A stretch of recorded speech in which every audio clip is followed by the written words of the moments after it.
আসসালামু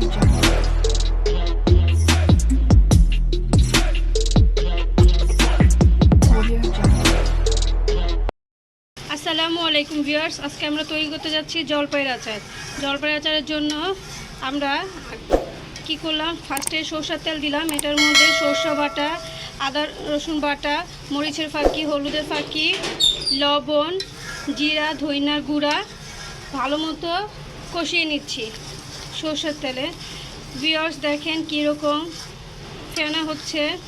এটা যখন কষতে কষতে একদম তেলটা উঠে আসবে, তারপরে আমরা জলপাইটা অ্যাড করব। যখন জলপাইটা দিব আপনাদেরকে আমরা দেখাবো কিভাবে জলপাইটা দিলাম।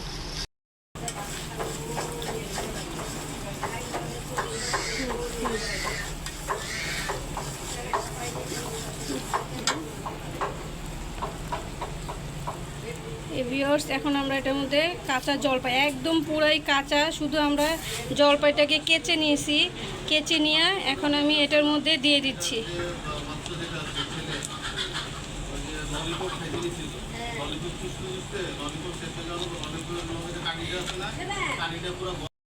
ভিউয়ার্স দেখেন এবার আমরা জলপাইটাকে নেড়ে চেড়ে দিচ্ছি।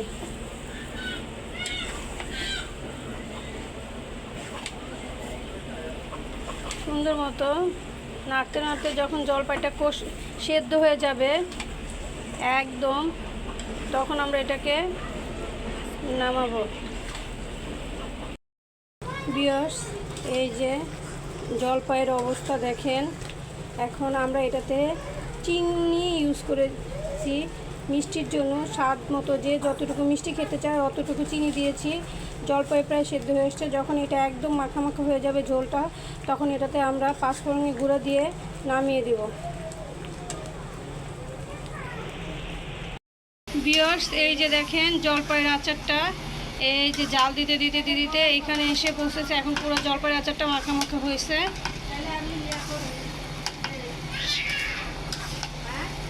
এখন আমরা এটার মধ্যে পাঁচফোড়ন এবং শুকনো মরিচ টেলে গুঁড়া করে নিয়েছিলাম, ওইটা দিয়ে দিব।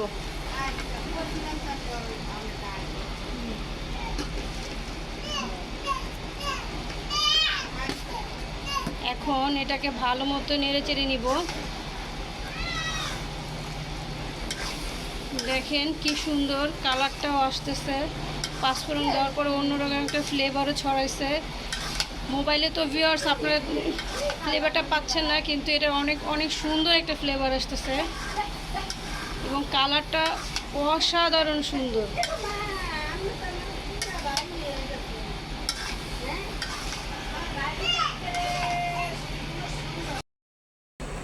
ভিউয়ার্স আমরা পাঁচফোড়নের গুঁড়ো দেওয়ার পর এই যে এরকম হয়েছে। এখন আমরা এটাকে নামিয়ে ফেলবো। ভিউয়ার্স এই হলো জলপাইয়ের আচার, মিষ্টি, ঝালটক মিষ্টি, মিষ্টির পরিমাণটা একটু বেশি। এটা এখন যখন ঠান্ডা হয়ে যাবে তারপর আমরা এটা বয়মে ভরে রাখবো। ফ্রিজেও রাখা যাবে, নর্মালও রাখা যাবে। আজকের মতো আপনারা বাসায় এটা ট্রাই করে দেখবেন। আজকের মতো এখানে শেষ। আল্লাহ হাফেজ। অন্য কোনো ভিডিওতে দেখা হবে।